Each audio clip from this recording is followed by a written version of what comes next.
हिसाबों एमां आजे आपणे दाखला नंबर 10 थी तोरल पायल लिमिटेड विषे भणीए।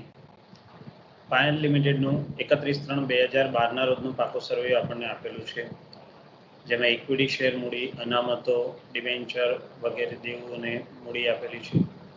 ઉપરોક્ત તારીખે જનકાર લિમિટેડે નીચેની શરતો મુજબ પાયલ લિમિટેડને સમાવી લે છે। પાયલ લિમિટેડના 5 શેરના બદલામાં જનકાર લિમિટેડના 4 શેર 12ના ભાવે આપવા, એટલે 10નો શેર છે 12ના ભાવે આપવાના, એટલે ₹2 પ્રીમિયમથી થશે। પાયલ લિમિટેડના ઇક્વિટી શેર દીઠ ₹5 રોકડા આપવાના। જનકાર લિમિટેડના 11%ના ડિબેન્ચર 12% વટાવે પાયલ લિમિટેડના ડિબેન્ચરો 10% પ્રીમિયમથી ચૂકવશે। જનકાર લિમિટેડ 2000 સુધીનો સમાવેશ ખર્ચ ચૂકવશે। જનકાર લિમિટેડ બધી મિલકતો મોટર કાર સિવાય દેવા લઈ લેશે। પાયલ લિમિટેડની મોટર કાર 35,000માં વેચી દે છે। કામદાર વળતર અંગેની જવાબદારી 8,000 ચૂકવવાની છે, જે પાયલ લિમિટેડ ચૂકવી દે છે। ખરેખર સમાવેશ ખર્ચ ₹4500 થયો છે। જનકાર લિમિટેડે મિલકતોની કિંમત નીચે મુજબ આંકેલી છે। ઉપરની વિગતો પરથી માલ મિલકત નિકાલ ખાતું, ઇક્વિટી શેરહોલ્ડર ખાતું, ડિબેન્ચર ખાતું અને રોકડ કે બેંક ખાતું તૈયાર કરો અને જનકાર લિમિટેડના ચોપડે નામ નોંધ કરો। પેજ નંબર 345 પર દાખલા નંબર 10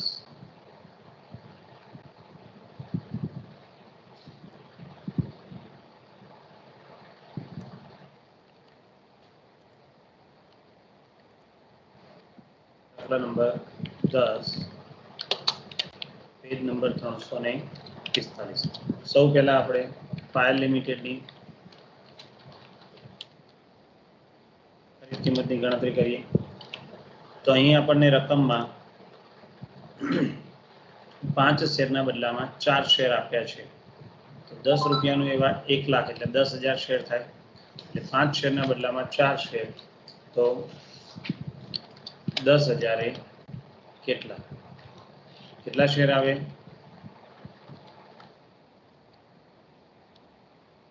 8,000 શેર આવે। કેટલા શેર આવશે? 8,000। 8,000 શેર 10ના ભાવનો મૂળ કિંમત એટલે ₹80,000 અને જામીનગીરી પ્રીમિયમ આપ્યું છે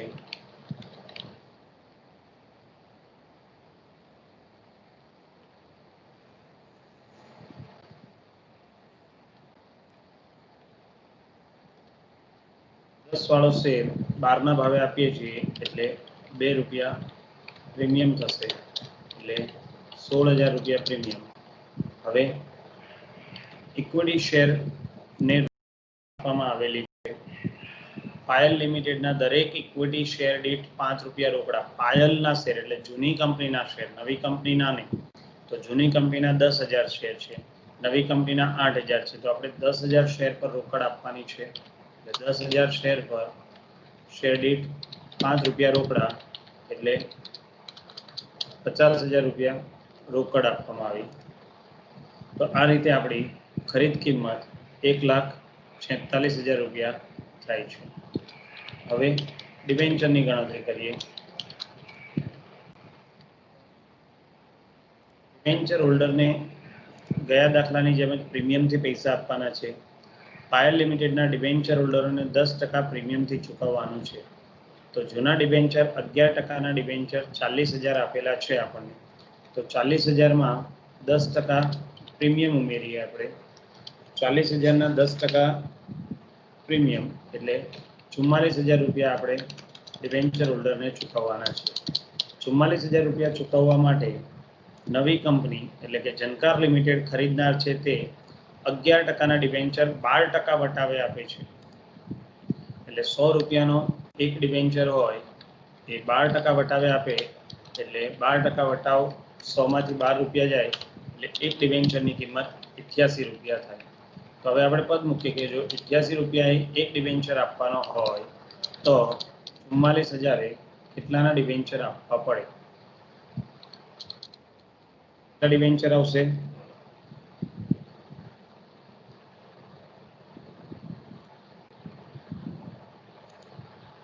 500 ડિબેન્ચર.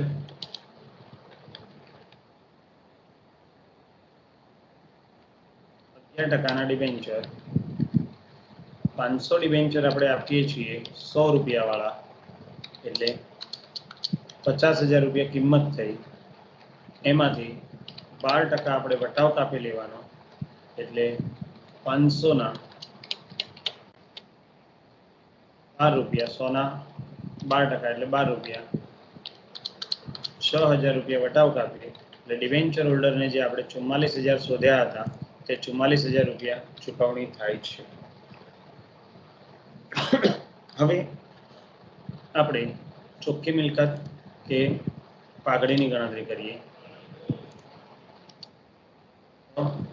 પાયલ લિમિટેડની જે મિલકતો અંગે આપણને સૂચના હતી કે મોટરકાર સિવાયની બધી મિલકતો અને દેવા લઈ લેવાના છે. તો મોટરકાર સિવાયની મિલકતો, તો પાઘડી એ મિલકત આપણે શોધવી પડશે, એટલે પાઘડી આવશે નહીં. ત્યારબાદ જમીન, મકાન, પ્લાન્ટ, યંત્રો, મોટરકાર લેવાની નથી. સ્ટોક, દેવાદાર અને બેંક સિલક. તો જમીન મકાનની આપણને નવી કિંમત આપી છે 70,000. પ્લાન્ટ યંત્રોની નવી કિંમત 20,000. તો જે પ્રમાણે આપણને મિલકતો આપેલી છે તે પ્રમાણે લખીએ. જમીન મકાન, પછી પહેલા વિગતો લખી દઈએ. પ્લાન્ટ યંત્રો, જમીન મકાન, પ્લાન્ટ યંત્રો, મોટરકાર લેવાની નથી, સ્ટોક, દેવાદારો અને રોકડ બેંક. હવે આ બધાની કિંમતો લખીએ આપણે.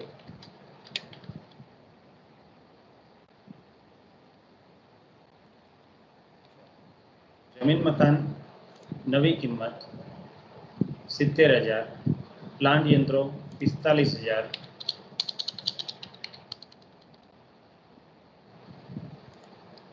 સ્ટોક 35,000, દેવાદારો 10% ગાલખાદ અનામત બાદ કરવાની, એટલે 35,000 માંથી 10% બાદ કરવાના.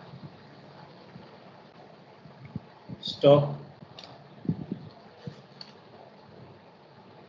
35,000, દેવાદારો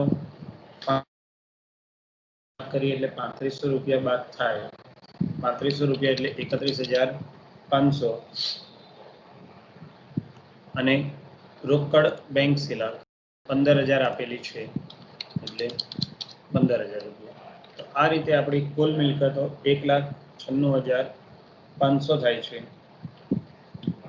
જેમાંથી આપણે દેવું બાદ કરીએ તો નવી કંપની 11%ના નવા ડિબેન્ચર આપે છે. ડિબેન્ચર હોલ્ડરને જે રકમ ચૂકવાય તે લેવાની, એટલે 44,000. પછી લેણદારો, દેવી હુંડી, પ્રોવિડન્ટ ફંડ, એમ કુલ 4 દેવા છે.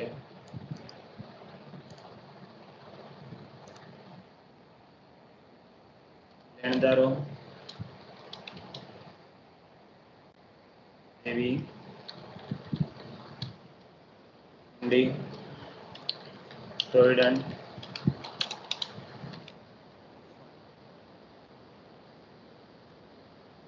એ દેવામાં કોઈ ફેરફાર નથી. લેણદારો 30,000, દેવી હુંડી 20,000, પ્રોવિડન્ટ ફંડ 10,000. 30,000, 20,000, 10,000, એમ કુલ દેવું 1,04,000 રૂપિયા થયું. એટલે 1,96,500 માંથી કુલ દેવું આપણું 1,04,000 રૂપિયા બાદ કરીએ એટલે આપણી ચોખ્ખી મિલકત 92,500 આવે છે, જેની સામે આપણી ખરીદ કિંમત 1,46,000 આપણે ઓલરેડી ગણેલી છે.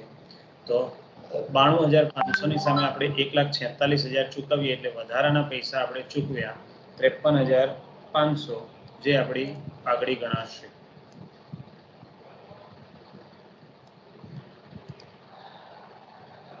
હવે આપણી જરૂરી ગણતરી પૂરી થઈ જાય એટલે ખાતા વહી એને માગી છે, ખાતા વહી બનાવીએ. વેચનાર કંપની છે પાયલ લિમિટેડ, એટલે પાયલ લિમિટેડ ના ચોપડે જરૂરી ખાતા માંગ્યા છે, માલ મિલકત નિકાલ ખાતું, શેર હોલ્ડરનું ખાતું, 11% ડિબેન્ચરનું ખાતું, રોકડ અને બેંક ખાતું.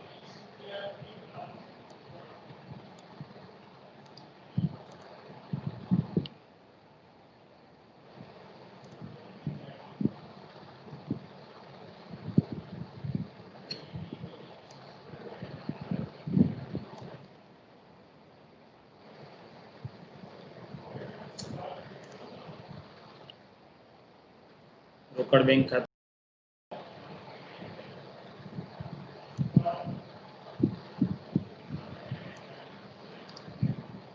ડિબેન્ચર નું ખાતું માગ્યું છે, એટલે આપણે પહેલા ટાઇટલ આપી દઈએ. અહીં જો કીધું છે 4 ખાતા, 11% ડિબેન્ચરનું ખાતું.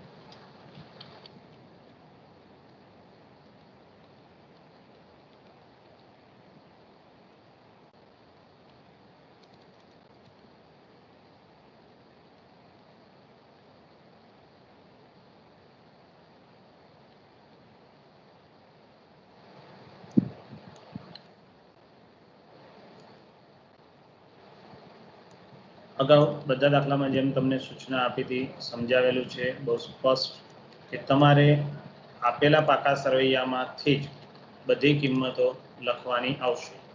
તો લખતા જઈએ એક પછી એક. પાઘડી 20,000, જમીન મકાન 60,000, પાઘડી 20,000, જમીન મકાન 60,000, પ્લાન્ટ અને યંત્રો ખાતે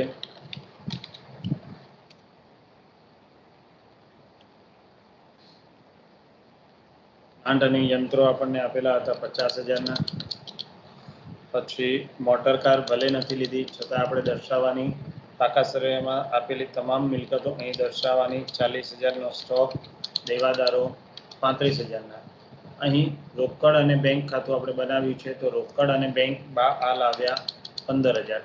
હવે તમારે ગણતરીમાં ખાસ જોઈ લેવાનું અથવા તો રકમમાં જોઈ લેવાનું કે રોકડ અને બેંક પૂરેપૂરી 15,000 લઈ ગયા છે, એટલે તરત જ તમારે એન્ટ્રી આપી દેવાની રોકડ બેંક ખાતાની જમા બાજુ માલ મિલકત નિકાલ ખાતે 15,000 રૂપિયા પૂરેપૂરા, એટલે માલ મિલકત નિકાલ ખાતાની ઉધાર બાજુ રોકડ બેંક ખાતે 15,000 રૂપિયા. આ રીતે તમારે તમામ મિલકતો દર્શાવવાની રહેશે.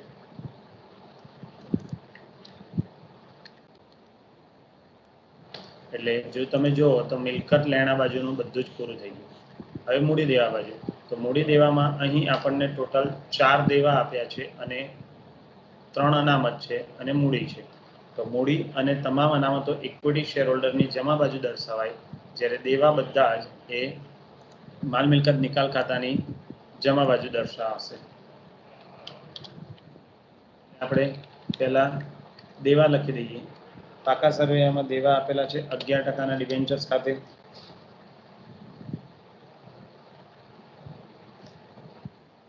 પાકા સરવૈયાની કિંમતે અહીં તમને 11%ના ડિબેન્ચરનું ખાતું આપેલું છે, એટલે પહેલા આપણે એને જમા બાજુ લખીએ. લાવ્યા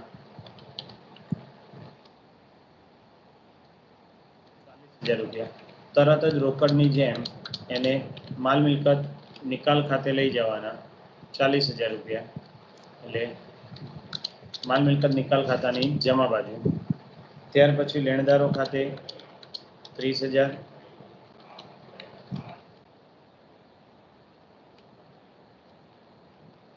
એવી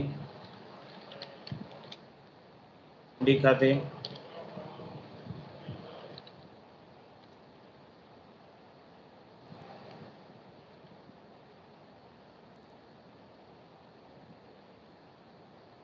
પ્રોવિડન્ટ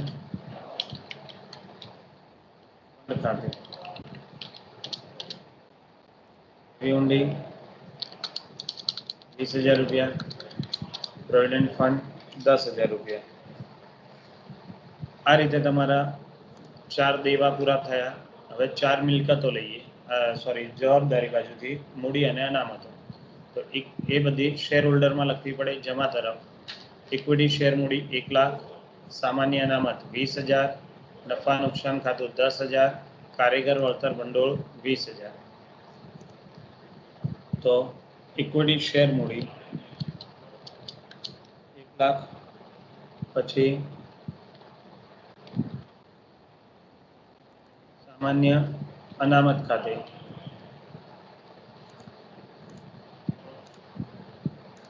સામાન્ય અનામત 20,000. નફા નુકસાન 10,000. અને કારીગર વળતર ભંડોળ કારીગર અકસ્માત વળતર ફંડ અનામત છે એટલે એ પણ માલ મિલ્ક શેર હોલ્ડર ખાતે લઈ જવાની.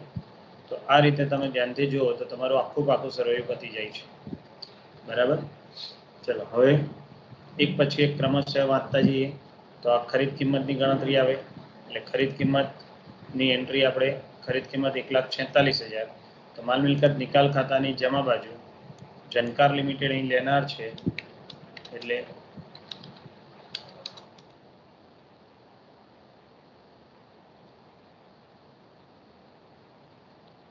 જનકાર લિમિટેડ ખાતે ખરીદ કિંમત 1,46,000 રૂપિયા.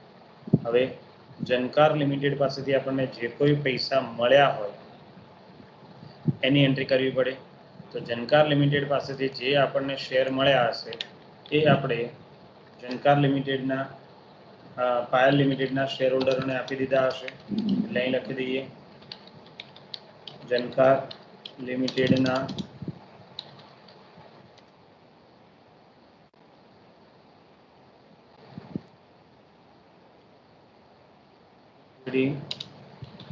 શેર ખાતે. અહીં જો આપણે ગણતરીમાં કુલ 4,000 શેર મળેલા હતા, 8,000 શેર ચૂકવ્યા છે 12 રૂપિયાના ભાવે. એટલે અહીં આપણે એને 8,000 ગુણ્યા 12 કરીને દર્શાવીશું. એટલે વેચનાર માટે 12 રૂપિયા જ કિંમત ગણાય. 96,000 રૂપિયા એને ચૂકવ્યા અને ત્યાર પછી રોકડ આપી છે. તો રોકડ જનકાર પાસેથી મળી આવે એટલે ઉધાર જનકાર ખાતે. કેટલા રૂપિયા રોકડા આવ્યા છે તો કે 50,000 રૂપિયા રોકડા.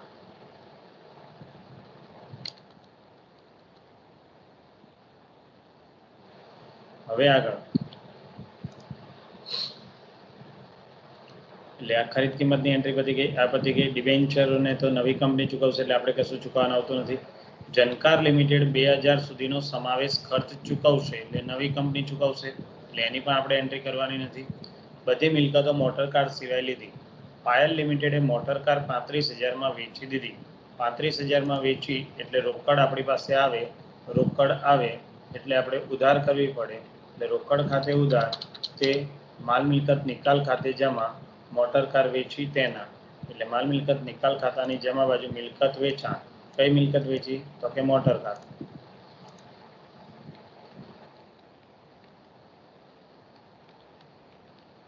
મોટર કાર 35,000માં વેચી આપણે. ત્યાર પછી આગળનું વાક્ય લઈએ. કામદાર વળતર અંગેની જવાબદારી 8,000 ચૂકવવાની છે જે પાયલ લિમિટેડે ચૂકવી. એટલે પાયલે દેવું ચૂકવ્યું 8,000 રૂપિયા. દેવું ચૂકવ્યું તો રોકડ જાય એટલે જમા કરવું પડે એટલે રોકડ બેંક ખાતે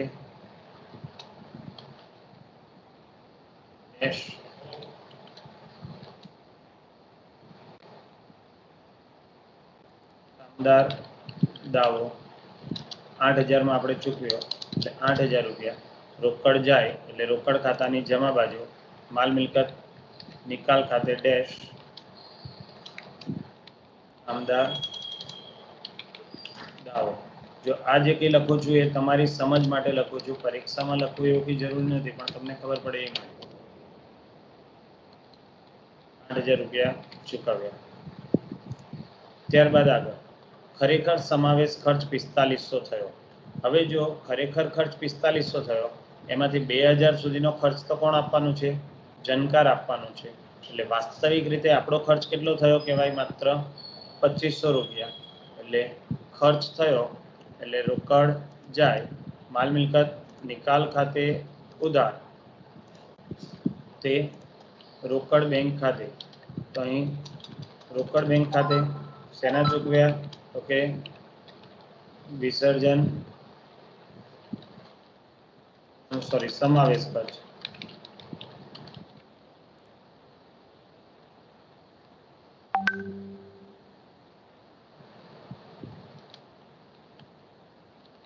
₹2500. કેવી રીતે ₹2500 આવ્યા? તો તમારી સમજ માટે અહીં લખી દઉં છું કે આપણી પાસે કુલ ખર્ચ 4500 હતો, એમાંથી 2000 રૂપિયા નવી કંપનીએ આપ્યા, એટલે ₹2500 આપણો ખર્ચ થયો. માલ મિલકત નિકાલમાં ઉધાર એટલે રોકડ ખાતાની જમા બાજુ વિસર્જન ખર્ચ ₹2500. તો સમાવેશ ખર્ચ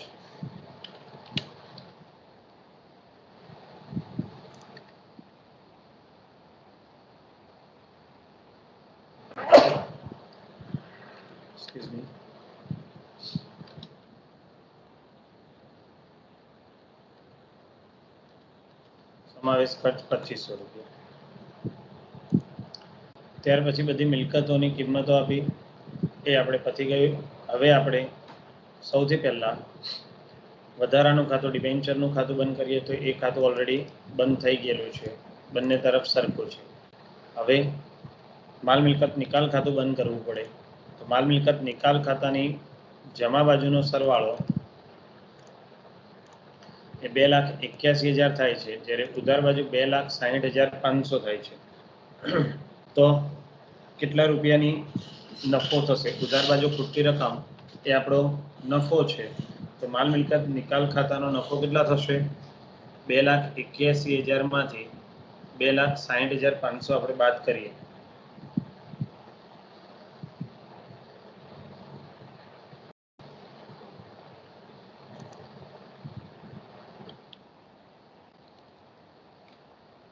₹19,500.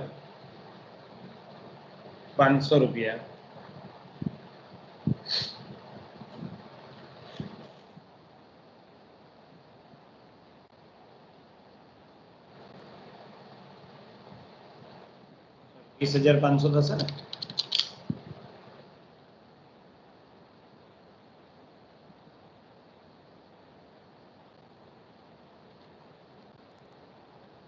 ₹20,500. અથવા આને તમારે બીજી રીતે, તો કામદાર વળતર ભંડોળ આપણું 20,000 હતું, એમાંથી આપણે 8,000 રૂપિયા ચૂકવ્યા દાવાના, એટલે શેર હોલ્ડરને 12,000 રૂપિયા જ મળે. એટલે એ રીતે પણ તમે દર્શાવી શકો. તો ડાયરેક્ટ એન્ટ્રી થઈ જાય.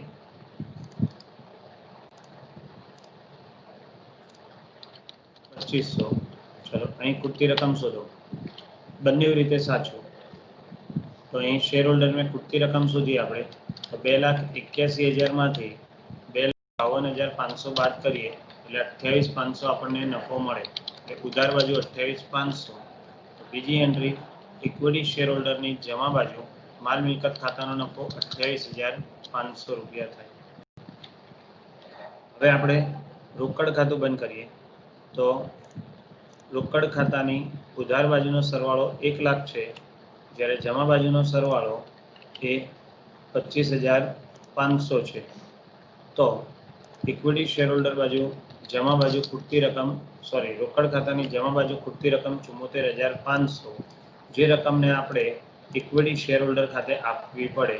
તો ઇક્વિટી શેર હોલ્ડરની ઉધાર બાજુ 74,500 આપણે એમને ચૂકવી દઈએ. તો આપણું ઇક્વિટી શેર હોલ્ડર ખાતું બંને તરફ સરખું થઈ જાય છે, 1,70,500. હવે આપણી પાસે દાખલામાં એમણે જનકાર લિમિટેડના ચોપડે આમનોંધ માંગેલી છે. તો જનકાર લિમિટેડ એટલે તો ખરીદનાર કંપનીમાં આપણે આમનોંધ લખીએ.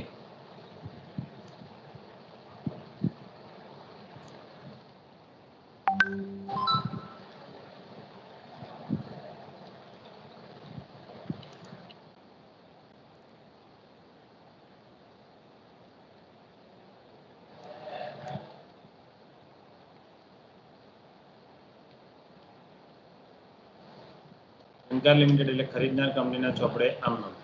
તો અહીં જો આપણી પાઘડી 53,500 હતી, પાઘડી ખાતે ઉધાર, જમીન મકાન ખાતે ઉધાર, પ્લાન્ટ યંત્રો ખાતે ઉધાર, સ્ટોક, દેવાદાર, રોકડ બેંક બધા ખાતે ઉધાર.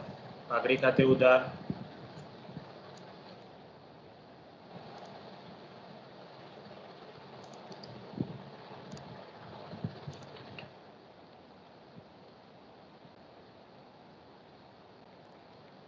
વિગતો લખી દઈએ.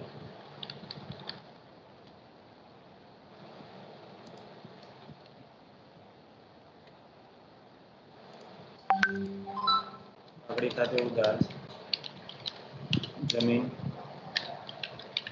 મકાન ખાતે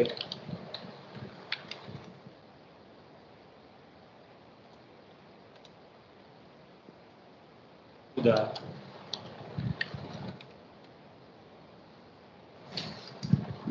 પછી પ્લાન્ટ યંત્રો ખાતે ઉધાર,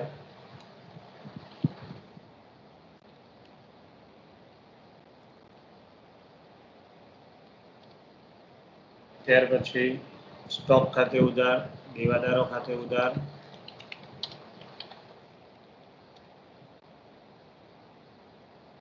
રોકડ બેંક ખાતે ઉધાર,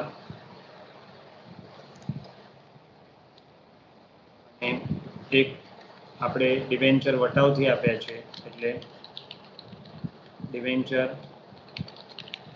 વટાવ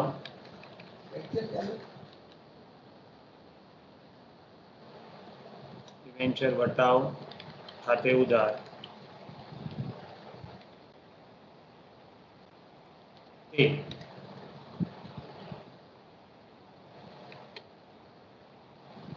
આપણે ટોટલ 4 દેવા હતા. તે ડિબેન્ચર ખાતે, તે લેણદારો ખાતે, તે એવી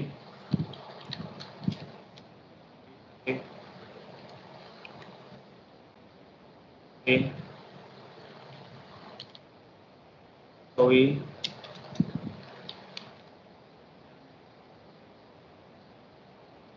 ફંડ ખાતે,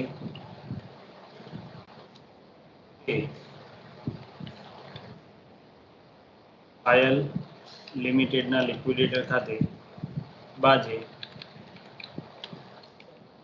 પાયલ લિમિટેડની મિલકતો અને દેવા ખરીદ્યા એની આપણે એન્ટ્રી કરીએ. તો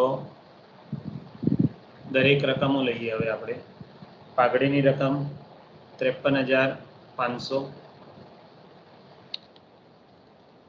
જમીન મકાન નવી કિંમત જે હતી તે યાદ રાખજો, અહીં ખરીદનારમાં લખીએ છીએ એટલે નવી કિંમત 70,000, પ્લાન્ટ યંત્રો 45,000, સ્ટોક 35,000, દેવાદારો 31,500, રોકડ બેંક 15,000 અને ડિબેન્ચર વટાવ 6,000. તે 11% ડિબેન્ચર કુલ રકમ લેવાની આપણે 50,000, લેણદારો 30,000, દેવી હુંડી 20,000 હતી, પ્રોવિડન્ટ ફંડ 10,000 અને 1,46,000 રૂપિયા પાયલ લિમિટેડના લિક્વિડેટરને ચૂકવવાના. બીજી આમનોંધ હવે કરીએ.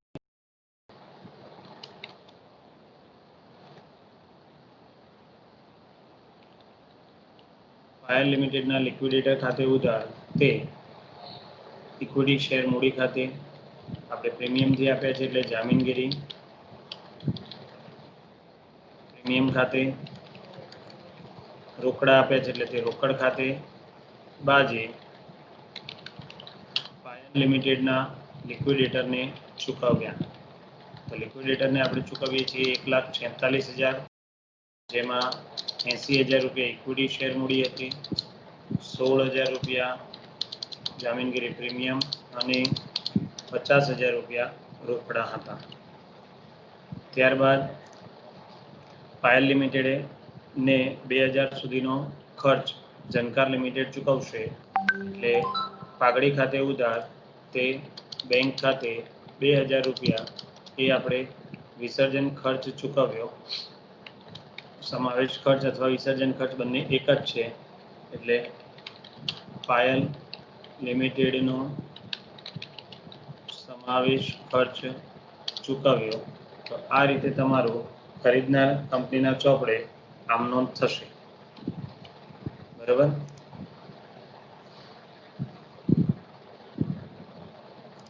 તમને કોઈ પ્રશ્ન હોય તો બોલો.